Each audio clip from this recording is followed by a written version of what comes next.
Hello all, let us see about one of the common term used in wireless networking, which is ESSID. So before going to understand about ESSID, let us assume a common scenario or an example scenario where we have gone to a shop, we have gone to a shopping mall, and there are number of shops in the shopping mall. Let us assume there is one floor where shopping mall has announced a free Wi-Fi there. So now what happens is, Wi-Fi range, basically it is restricted to a particular area.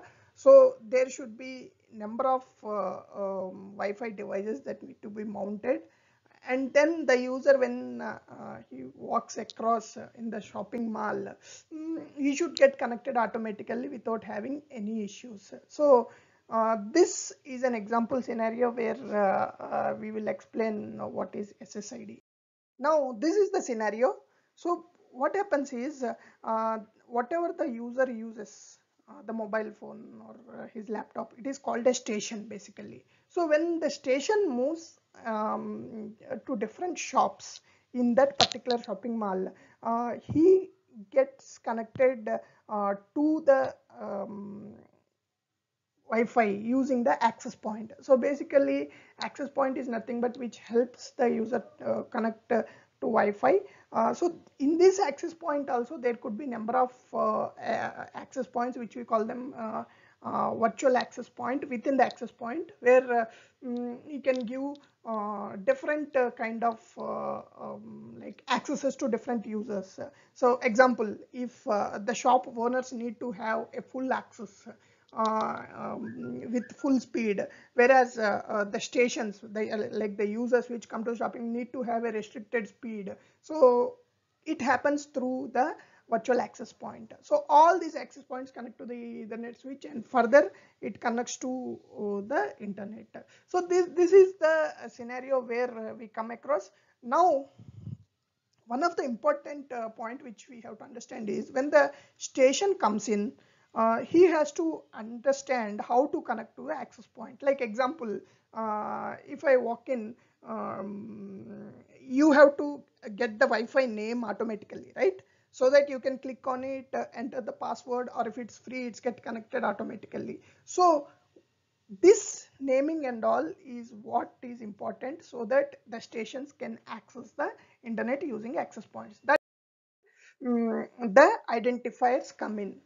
So which are called the SSID. The SSID is nothing but service set identifier, which is used to identify the access points or the Wi-Fi network. So basically, this SSID, the service set identifiers, is two types. One is basic service set identifier and the extended service set identifier. So before going to BSSID, let us talk about the extended service set identifier. Extended service set identifier is like when the station comes into the shopping mall, the example we have seen before, he first need to see the name of the Wi-Fi, right? Example, shopping mall 1 or 2, or whatever the name of the shopping mall. So that is nothing but ESSID, which is extended service set identifier. So that extended service using which the station connects to the Wi-Fi inside the shopping mall.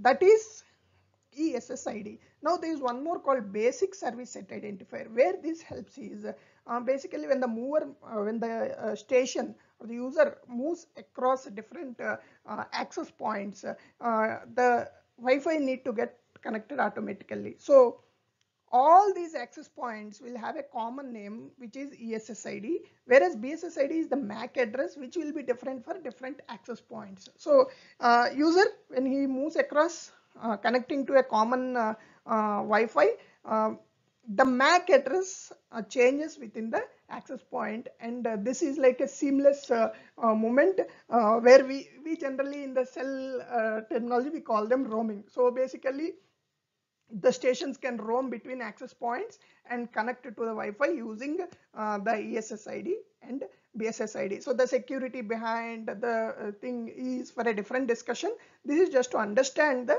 terminology. Thanks for watching.